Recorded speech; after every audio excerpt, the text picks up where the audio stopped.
Namaste, Namaskar, Pranam. Gita Dhyana.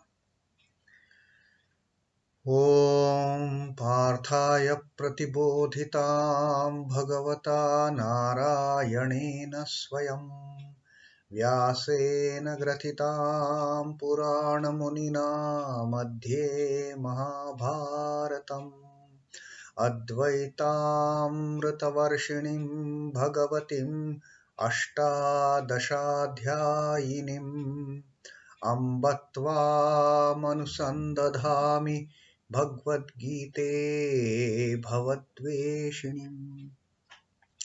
Om.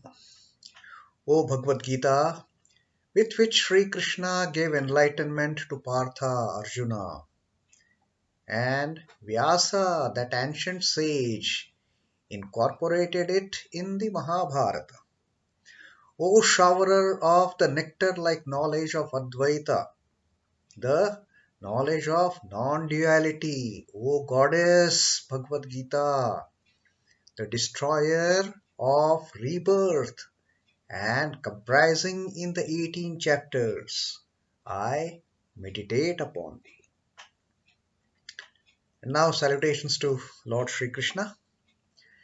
Vasudeva Sutam Devam Kansa Chanuramardanam Devaki Paramanandam Krishnam Vande Jagat Gurum. Salutations to you, O Sri Krishna, the teacher of the universe, the supreme teacher of the universe, the Jagat Guru, the son of Vasudeva and slayer of Kansa and Chanur, and the extreme delight and the heart throb of Mother Devaki. Our salutations to you, Lord Krishna. After Gita Dhyanam and Krishna Vandana, now we are back to our reading of the Shloka from Bhagavad Gita. Today it is 10th Shloka of the first chapter, Arjuna Vishad Yoga. Aparyaptam tadasmakam balam bhishmabhirakshitam paryaptam tvidame tesham balam bhimabhirakshitam. Now again the talk of Duryodhan with Dronacharya.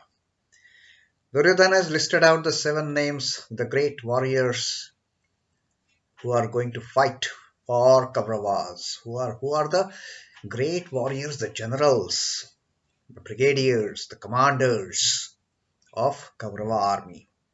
Dronacharya himself, then Bhishma, then Karna, then Krupacharya, Ashwathama, and Vikarna, and son of Saumadatta, all those names he had narrated. Then he also spoke about the greatness of Kaurava army, which is there are very many heroes well trained in the various aspects of warfare, equipped with manifold weapons and missiles, and they are just ready to lay down their lives for my sake. That is what Duryodhan has told Dronacharya in the previous shlok. Madarthe tyakta jivitaha, they are all just waiting to lay down their lives for my sake. Look at the arrogance, even in this stage, shaken stage, that arrogance will never leave him. And now he further is talking about their army comparing with the Pandava army. What is Duryodhan saying? Aparyaptam tad asmakam balam. Aparyaptam is unlimited. Tat is that. Asmakam, ours. Balam is army. Our army is unlimited. He is telling Dronacharya as if Dronacharya doesn't know it.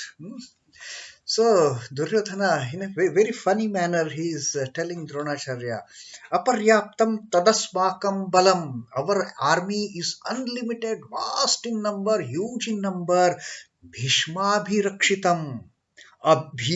Bhishma Bhishma abhirakshitam. That these are the two words. Bhishma is Pitamaha Bhishma, the grandsire, the grandfather of all the Kauravas and Pandavas. Abhirakshitam is marshaled by. Hmm. Or rather, even protected by the entire army, which is marshaled by and protected by Bhishma. We are great in numbers. Paryaptam Tvittameshtesham. Paryaptam is limited, small in number. Tu is while. Idam, this. Etesham, there. Referring to Pandavas. Balam, army. But their army is limited in number.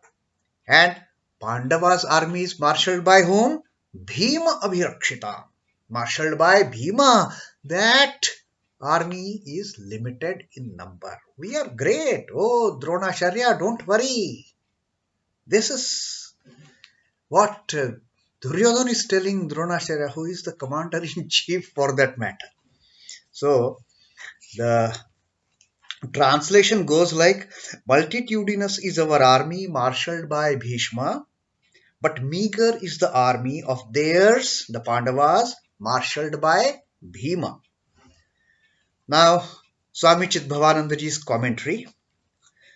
When glory, the empty talk, empty pride, is paramount in the demoniac when the days of their destruction draw near.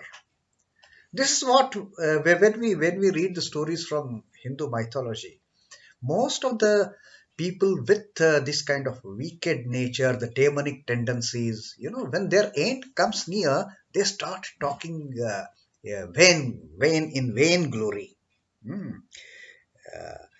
Words of self-aggrandizement they egotistically indulge in contain very often a meaning derogatory to themselves.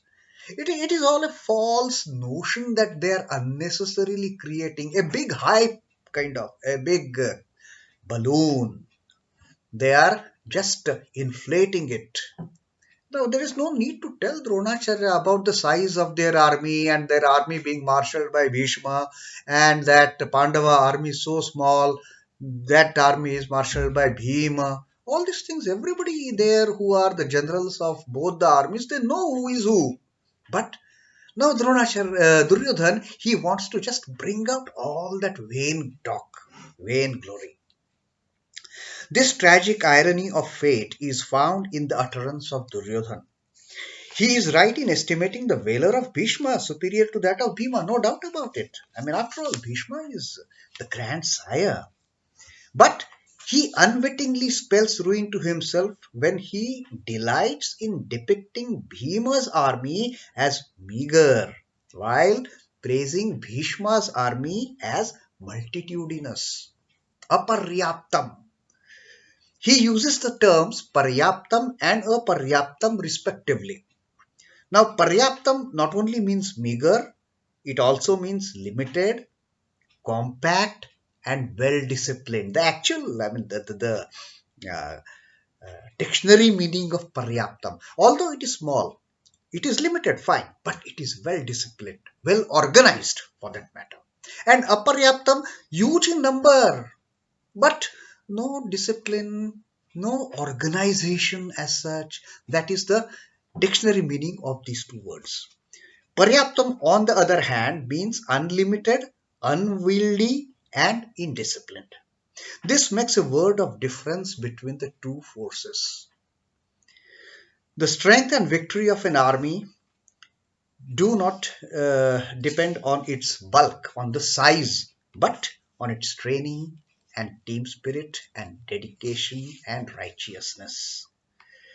Though limited in number, the Pandava forces are trim and equal to any eventuality.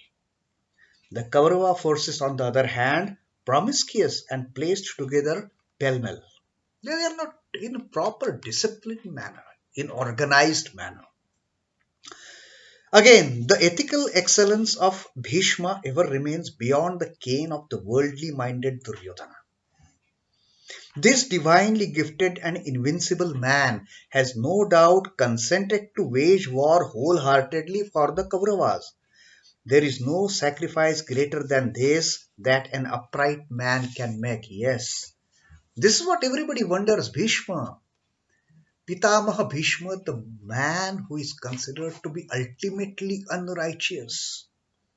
In fact, an advent of the God himself, son of Ganga, holy mother Ganga.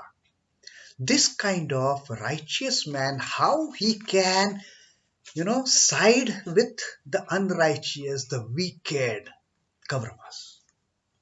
That is the biggest surprise. But Bhishma had taken a vow, and to maintain that vow, he has to side. He has compromised on that lot. Fine, I may be siding with the wrongdoers, but then word of mouth, the word that I have given, that has to stand the ultimate test. At heart, he knew that Dharma alone was going to triumph in the end. Still, true to his word, he chooses to champion the cause of the wicked only to prove that no power on earth or in heaven can make adharma victorious. That is the sacrifice he made. He fought for Kauravas. He sided with the wrongdoers, the evildoers, but he had to give a lesson out of that sacrifice. Lesson to the entire humanity that even if a great person like Bhishma sides with injustice, with wickedness, with evil, evil will never win. Howsoever strong they may be supported by people like Bhishma or Dronacharya or Krupacharya. So that is, Bhishma is in no way tempted by taking sides with the wicked. He is beyond that. Bhishma basically is beyond, you know, uh, taking a side of good or bad or kind. He is above, he is at par with the gods because of his being supremely above selfishness. There is no tint of selfishness in Bhishma. And therefore, whether he wages war for Pandavas or for Kauravas, that is immaterial. Bhishma is going to be there, fine. But he wanted to prove one more thing. Even Bhishma fighting for Kauravas, Kauravas cannot win. Hmm? The tenet, be active in the world, but be not of the world. You fight for the Kauravas, but not be one of them. That is again the teaching of the Karma Yoga that Bhishma is giving through his action of fighting for Kauravas. This tenet, be active in the world, but be not of the world, is exemplified in the perplexing character. As a corollary to the utterance of Duryodhan, there is a fact to be taken into account in regard to the lives of nations. That nation thrives best which is compact, well knit, trained, and tuned to an ideal. The other nation may be very huge in size, which is multitudinous, but loosely knit and divergent in outlook, lingers and vegetates. It just spreads, it just, that nation, it completes its cycle like a plant. No, aggressive growth, hmm, no mobility, no disciplined growth. A tree will grow the way it finds branches to grow. So likewise, Swami Chidbhavananda ji says that this particular allegory, the corollary of this utterance, aparyaptam and paryaptam, can also be related to that of the nations, the countries. Country may be small but well disciplined, integrated. They can be much more prosperous than a huge country with all the defects in it. So size is immaterial. So that is what Swami Chidbhavananda ji in details has commented upon this particular shlok, that aparyaptam tadasmakam balam, and Pandavas balam is not aparyaptam, it is paryaptam, limited, but that is the difference between aparyaptam and paryaptam. And he has also made a very beautiful comment on the role of Bhishma in this particular war, who is siding for Kauravas.